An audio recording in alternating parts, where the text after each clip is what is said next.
Okay, I have a great guest today. We're going to be talking about these sickos, these elites that are trying desperately to change the face of the United States of America. They're trying to control us, they're trying to oppress us, and it's time to fight back. The only way to really do that is to be educated and then band together and move forward. To help understand that, I have Ashley Hayek with me today. Ashley, thank you so much for coming on the show. Thanks for having me. It's an honor to So be here.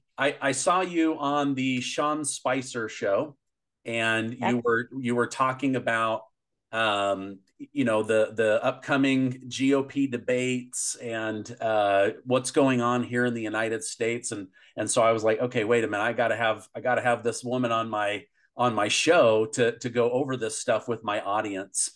You're a big believer that there is a group of elites that are trying to control us and oppress us. So, just so my audience understands, when you talk about beating the elite, who do you have in mind? How are they negatively affecting us? And what's the way to resist and fight back? That's a great question. Sometimes people think elites are people who became really successful because they worked hard. That's not the elites that we're talking about. I don't know if you caught the interview with Elon Musk recently, and he made the statement, there's a lot of people in the world, trying to look good, but they're all evil, F them. And that's kind of who we're talking about in this book.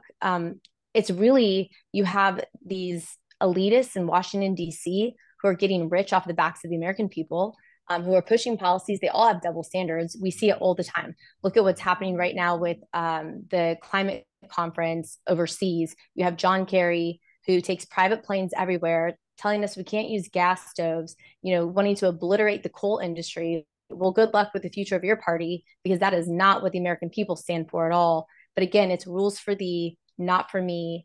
And that's really the concept of the book. And just really, my personal goal is to be able to help people come together and fight back against this establishment. Yeah, John Kerry is actually a really great example.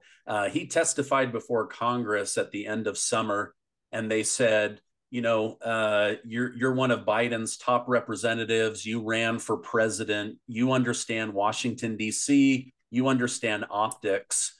But why did you lie to the American people and say that you've never owned a private jet? You create more CO2 carbon footprint in one trip than an American makes in their entire life of driving, yet you have the stones to tell us not to do that. And he said, I've never owned a jet. What are you talking about? And they pull out the records. They're like, we have pictures of you on a jet. We know that your family has a jet. And he literally says, well, my wife has a jet, but I don't have a jet. I mean, like, does this guy think that we are stupid, that we don't know that he's literally living this fanciful lifestyle and then telling us, you guys can't drive. You've got to have electric cars. You've got to bow down to the elites. Is that the kind of person you're That's talking? right. That's exactly right. And when you said the point, or you made the point, they think we're stupid. That's exactly right. They think we're stupid. They think they can control us. They want to push down these radical leftist policies that aren't in line with the American people. They're taking away our jobs. They're taking away our security with our law enforcement officers, with our national security. I mean, geez Louise, look what's happening abroad right now. Don't ever remember any of that happening during the Trump administration. But they're creating these rules and these policies that are completely just minimizing the American people. And by the way, this is bipartisan. So you have John Kerry on one end flying around in his private jet, just completely out of touch with the American people. And on the other hand, you have Liz Cheney, for example. So you have Liz Cheney, who started in Congress with, and I write about this in the book, Beat the Elites, $7 million net worth, not a small amount. She's the daughter of a former vice president, also working out really well for the Biden family, by the way. But $7 million net worth. At the end of her first year, her first term in Congress, she was worth 14 million. By the time she left Congress, 44 million. I didn't realize you can get so rich being a congressional member. And that doesn't even count all of the perks that they get as congressional members, while they're serving, free alcohol delivery, all of that. We're working so hard to take care of our families. I have 5 little kids, trying to handle the cost of milk that's gone up, or the gas in my car, or shoot, even buy formula last year when there was a formula shortage. Remember that?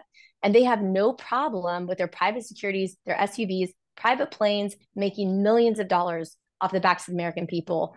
And it's just no longer acceptable. Yeah.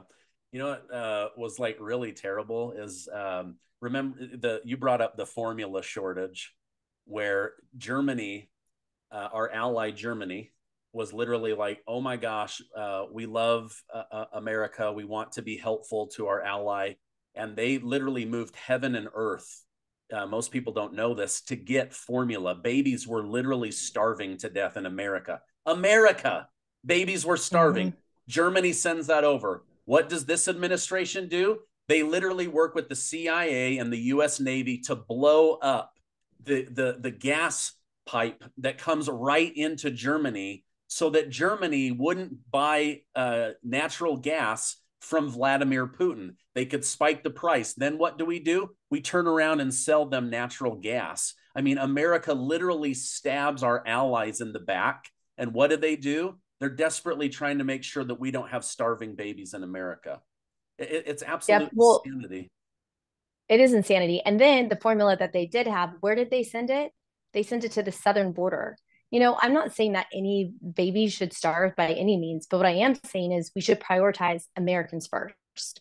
I mean, another example of this, just recently, it came out that veterans were having to wait longer for healthcare services because illegal aliens were being prioritized for healthcare before our veterans. There is nothing acceptable about that ever. If anything, the illegal aliens, if they should even get that healthcare, should be prioritized last. It should be America first. I mean, to me, this is it's so common sense. And the fact that we're even talking about this, having to prioritize the American people, is kind of crazy. Also, just because you mentioned our allies, look at Israel, another great example of, not being there and having a president who really tries to hedge on every single issue. Yeah. Yeah. The illegal situation is it's even getting Democrats irritated. Like Mm-hmm. they're losing people because of the southern border.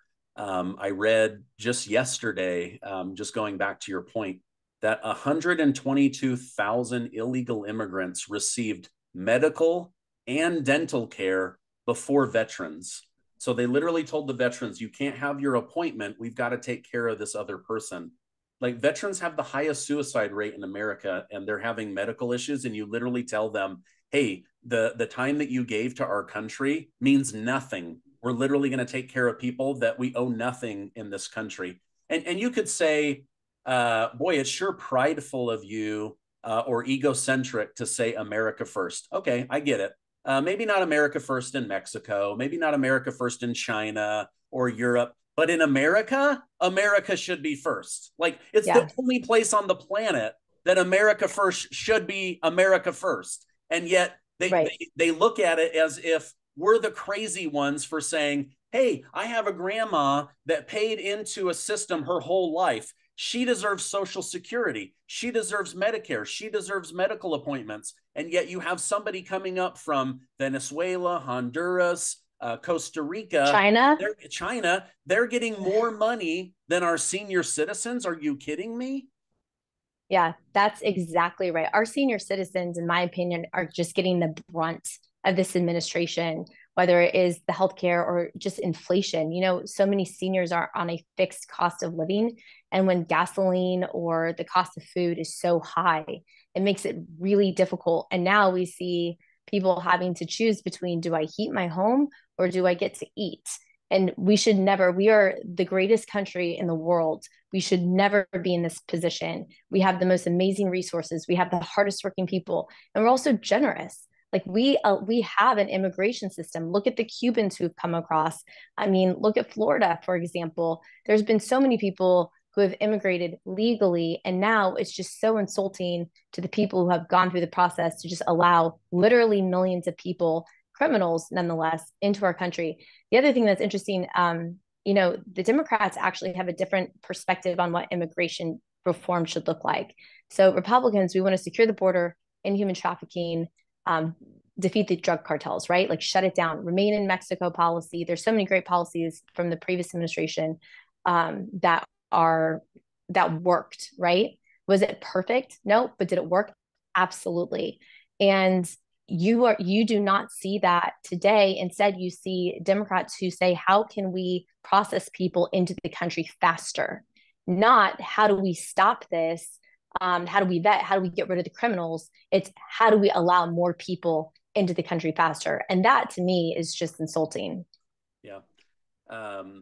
Senator Josh Hawley was recently interviewing somebody under oath in Congress, and he said that he has had multiple whistleblowers come to his office, that they're literally taking FBI agents and police people, detectives and stuff. They're literally pulling them out of like human trafficking, rape, sexual assault, and they're moving them to the border to make peanut butter and jelly sandwiches for these warehouses of people that have come into the country. So like now we're abandoning children who are being taken advantage of, being moved around, women being abused and battered. Like this is what our country has come to. We've given up on the vulnerable to take care of what? A different vulnerable that shouldn't even be in the country. It's like it's America last thinking.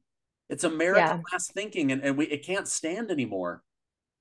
Yeah, it's so true. One of the things that I've learned a lot, I work really closely with America First Policy Institute, former acting Secretary Chad Wolf for Department of Homeland Security. He has talked about how they actually recycle children.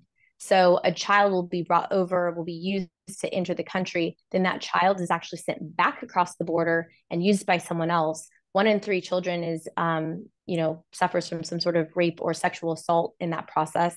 It's horrific. But again, going to the America Last policies, if you look at what's happening in Chicago and in New York City and these other places, and by the way, if you think you're somewhere safe, like, maybe Des Moines or somewhere else, like no one is immune to these policies. No one is immune to the crime that's coming into these communities. Chicago and New York City, these kids are getting displaced from schools. You look at urban Chicago and, especially the Black communities that have been fighting for civil rights, that have been fighting for a hand up, and the Democrats' policies have held the Black community down for so long. And then now they're prioritizing illegal immigrants over these groups. This is why you're seeing Republicans do so well, because the conservative policies are the ones that actually protect these communities are safe. Kids can be in school, parents can choose their education, and their kids aren't being displaced for illegal aliens. Yeah, it's the same thing is happening in New York, where they literally said, unless Joe Biden gives us a federal bailout, the only area that we can extract more money to help these illegal immigrants is to take it from the children. So now you've got more American children that are going hungry. They're not getting the assistance at school. They're not getting the attention. They're not getting help with clothing, after school programs, community program, all of these things. The budgets are being slashed for people to come in and live on the streets. And I read about the crimes every day. And maybe that's my fault. Maybe that's why I've become a little bit jaded to this, because I read the news every day. But every day I read about an illegal immigrant raped this person, an illegal immigrant, robbed this house, pulled a gun on this person, beat this child up, whatever. I'm like, it's crazy. It's like too much for my brain to handle. Yeah. If we could, I wanted to get your opinion on something else, Ashley. Sure. You've obviously heard the rich get rich and the poor get poor. That's been going on since humans existed, but there is a deliberate, in my opinion, a deliberate effort to destroy the middle class. It's like you either make it and become rich and you're in the club, or we're pushing you down to the bottom. We're literally building civilization on your backs. Do you see it the same way? As the middle class under attack? So I think the best example, and I'll give you a little bit of my background. I'm from California. So coming from California, it's the state with the highest income disparity in the country, and that is where you have a prime example of the rich getting richer and the poor getting poorer, and the middle class fleeing to states like Tennessee and Florida and Texas because they can no longer tolerate the oppression of the Newsom and the radical left regimes. Plain and simple. And it's not even an economic, it's an education standpoint, it's a parent's rights standpoint. You know, in California, they passed the legislation that they can take your child away if your child wants to transition, and you don't allow it. Like, that's unbelievable. But absolutely, because if the if the elites have that power, and everyone else is reliant on the government, they have control. You know, there's the middle class doesn't help them at all. So that they either want Pierce or they want everyone to have to be beholden to them, basically. Wow. Ugh, it's disgusting. Do you feel like we the people have lost control of our country? Because as I research, I see this revolving door, right? Where it's like corporate donors get people into office. Once they're in office, they give back to the corporate donor, who's then either happy or unhappy. And if they're happy, they keep you in. If they're not, they find someone else to donate money to. And so it's like this corporate capture of the federal and state government, when really it was supposed to be normal people, right? Like with a jury, you're Yeah. supposed to be judged by a group of your peers. And now it's just these wealthy or soon to be wealthy lawyers that are all running the country. It's like, at politics, poly means many and tick means blood sucking Yeah. creature, right? These blood sucking creatures have taken over our country. What do we do? Yeah. You know, first of all, you're exactly right. Our founding fathers, the idea was you leave your farms, you go when you serve, and then you go back to your farms. You're not supposed to be a fixture of the swamp. That's just not what it's supposed to be about.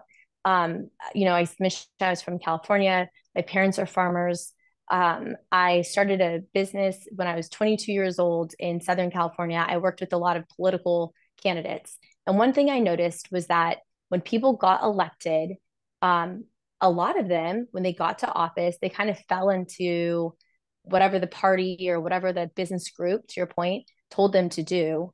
And this is, again, both Republicans or Democrats. And then when their reelection time came up, we'd send an email blast out like, hi, I just wanted to, let you know I'm launching my, kickoff for my reelection campaign. And the result, you could always tell the politicians or the elected officials who had actually done their job, because people say like, oh, of course, such and such, I'd be more than happy to support you again. Or I haven't heard from you for 2 years. What have you been doing? So there's quite a disparity. The reason I actually ended up leaving California and moving to Virginia was because of a man named Donald J. Trump. And I followed his campaign. And then when he became president, it was promises made, promises kept. And when there was an uncomfortable situation, he doubled down and he leaned in. He never backed away from any sort of adversity. And I loved that. Like I mentioned, my husband's in the military. We talked about like the veteran services and the suicide rates, under the Obama administration, goodness gracious, we had veterans dying. And we had with President Trump a veterans office that was fixed, and that, my husband was able to get services for the first time. It took over 4 years for him to get services. So there really was a fundamental and radical transformation. And I'm praying to God that we see that again. But the part where I get really frustrated and just a little bit disheartened is we have such an opportunity as we, the people, to take control of our destinies. And if we can band together and work together, and conservatives are not good at this, right? Like, everyone wants their piece of the pie. Everyone wants to say, I did this, or, take credit. If we could be as orchestrated as the left is with all of their organizations and be, collaborative and work together, we can make massive change in our country. And I'm praying and I'm hopeful that that's what will happen in 2024. Yeah, I think so. I think a lot of people are waking up. They're being red pilled, for lack of a better word. where they're just seeing like, okay, wait a minute, I don't know if I want my kids, um, being exposed to what they're being exposed to at school, or Yeah. realizing that you're being taxed into the grave, and then they're spending it on every nation but our own. I read just today that the Biden administration passed $7 billion for these electric gas stations to be built. They've built zero in 2 years. So from the time that went forward, Pete Buttigieg has done exactly jack crap to even advance the electric. And now Ford and GM and others, they're saying, holy crap, this is going to bankrupt the car industry. We've got to get back to Yeah. fossil fuel cars, or else there is going to be no Ford. There is going to be no General Motors, So, but yeah, I agree. We've got to band together, because as I see it, we're like this small group of people, right? And we're bigger than we think, but we're up against the bigs, right? Big government, Yeah. big oil, big tech, the big banking industry, big media, big business. All of these things, they're all working together in this revolving door to keep the government powerful and pushing down the people. But there's more of us than there are of them, and we need to find a That's right. way to push back. It almost reminds me of in rugby, right? When they scrum, one person has the ball, and then all the people behind, they're like pushing that person's body forward, right? Yeah. We've got to find someone and push that person forward, but we all have to move in the same direction. If we scatter, then they pick us off, and we're in trouble that way. So you have a book out about Yeah. joining together, right? Beat the elites, 5 steps to stop the elites and save America. What other topics do you cover in that book? Yeah, we talk about the immigration crisis. We talk about the energy crisis. One of the things that you just talked about with getting rid of all the EVs will get rid of all those jobs. I mean, look at all of the union protests right now that are happening, or that had been happening. Pretty interesting for such a pro-union president, right? To have all these picketers. I think Washington Post is organizing a walkout right now as well. But yes, it's immigration, energy, economy, safety. And then also, I talk a little bit about the COVID vaccine, or not just the COVID vaccine, but just COVID in general, how the big box stores were able to stay open, but the mom and pop shops had to shut down, and how there was such a disparity during that time period against the people, and keeping our kids out of school. And look at the crazy impact that has had on our children. So those are the real top issues. I think the law and safety, law and justice is really important issue right now. I'm seeing all the time in our communities in the suburbs where the crime is just out of control. It's absolutely out of control. It's terrifying. So all of that, but again, the elites, different rules for them than for us, the American people.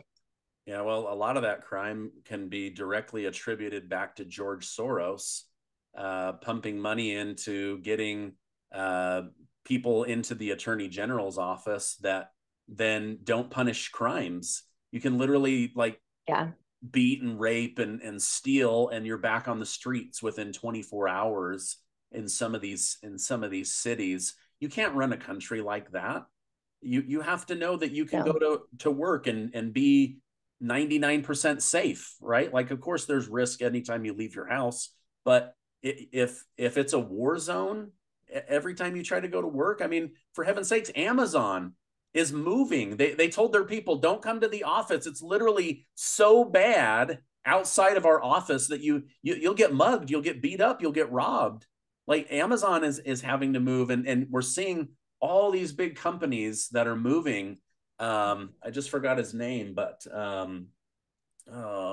Ken Griffin's, billionaire Ken Griffin's, just Oh, predict that's right. yeah, he just predicted that Florida will become the new Wall Street capital, because New York is Mm. stupidly taxing anyone who has money to the point where they're going to leave. And what's it going to do? It's going to leave everybody who has no money behind, and then there's going to be no taxes to do public service or anything like that. He's saying, you watch, over the next decade, Florida will become the new money hub for the entire world. And I think in every area, we're going to see that more and more.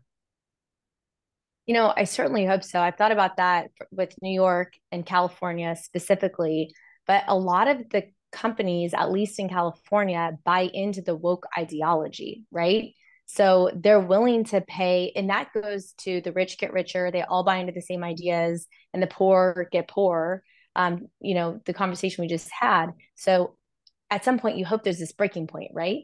But really, that's kind of the power of, the consumer. And to us, the American people, we're not going to tolerate Bud Light. We're not going to tolerate Target. We're not going to tolerate Cosmo and their satanic abortions, which they just posted about this past week. Like, we're not going to tolerate that anymore. So if we can start pushing back on that, and in a lot of ways, the boycotts they're difficult because we rely so much on the Amazons and the Targets, but you have to be able to vote with your wallet as well as at the polls or early, however you choose to do that. It's just so important to make sure that you're making that statement and you're sticking to your values. I'm also grateful for other companies that are, emerging. We're seeing almost like a red and blue market now, right? So we do have more options than we did have, 8 years ago. Yeah. And I don't think most people realize that voting with your money on what you buy and spend, money and time is more important than your vote with a politician. If you start boycotting certain groups and not giving them your money, like look at Disney, for example. Just in the last week, they came out and they admitted on their SEC filings, we've lost almost $1 billion on the last 13 movies, and Disney's production no longer matches the value of their consumer. Their stock dropped. They're like, oh my gosh, we got to panic. What do? You watch. They're going to double down because they're now held hostage by their employees and the people that really give them money. But you get to vote. You get to vote with your dollars. You get to choose who you give your money to. And ultimately, they'll have to either swing the direction that they want, or they'll just cease to exist. But yeah, we're seeing that now. Now look at Bud Light. It's swung back, and they're like, "Holy crap! We need to go after the average American that likes to drink beer." I don't drink beer, but I've been watching this Bud Light thing very, very closely. What did they do? They go, "Oh my gosh, we got to get over to UFC." Like back to fighting, back to pride and being a man. Companies that stand up for men should compete in men's sports, women should compete in women's sports, and you don't cross the two unless a sport is built that way. And a lot of people gave pushback, but Dana White is going, listen, they're trying to redeem themselves. They messed up. Let's give them a chance. And again, they'll have to sink or swim depending on whether they can attract people back. But voting with your dollar, I think, has a bigger impact than voting at the polls, even though I'm a big believer in voting at every election. Yeah, it's corporate accountability. That's what I like to think of it as. It's your holding corporations accountable. Before, corporations, technically they have a fiduciary responsibility to their shareholders. Now, I think a lot of these big corporations think about their stakeholders, and they actually use that terminology, their stakeholders. And that's not right. It's the people who invest the money into those corporations are the ones, even if you have a pension, for example, this is something we've seen in the States this past legislative cycle across the country, is that make sure that your governor or that your chief financial officer of your state is not investing your pension into woke policies. Into woke funds like BlackRock, for example. Texas basically said, you boycott our industries, we're boycotting you. That's billions of dollars that BlackRock lost. Billions. That's a profound impact. So there are ways that we can fight back. But one of the things I think is just so important, voting with your wallet, but also raising these issues up and bringing them to light, it's being able to talk about them. So many times I think we're so focused on raising our kids and trying to get our work done and whatever, we're afraid to post about it on Nextdoor or on Twitter or Facebook or Instagram, whatever we use. And as a result, people don't feel like they have people who agree with them. And we can no longer afford to be the silent majority. We have to be the very loud in your face. We're going not in a mean way, in a cordial way, but we have to put the messaging out there so that other people are willing to come along. The greatest example I can give is in sports. We saw Colin Kaepernick kneel, at the football games in the NFL. And so everyone felt like across the board they had to kneel. And then we saw Hamlin had the medical emergency on the field. And now we see athletes across the country playing before their sports games. People don't want to feel like they're alone. And if we can give people a platform within conservative values, then that's what we've got to do. Yeah, absolutely. I think we, the people, are more powerful than we realize. Ashley, this has been fun. You've done a great job with your book and the material that you guys put out. If people want to continue to follow you, what's the best way to do that? Sure. It's americafirstworks.com or at americafirstworks, or Beat the Elites is our website. And I'm just at Ashley Hayek. Okay. That's it. On all the platforms. Okay. And I'm going to put a link to your book about beating the elites and the 5 steps down below so that people can check it out. Thank you so much for coming on. This has been a great conversation. I hope you have a great rest of your day. Thank you for having me. I appreciate it.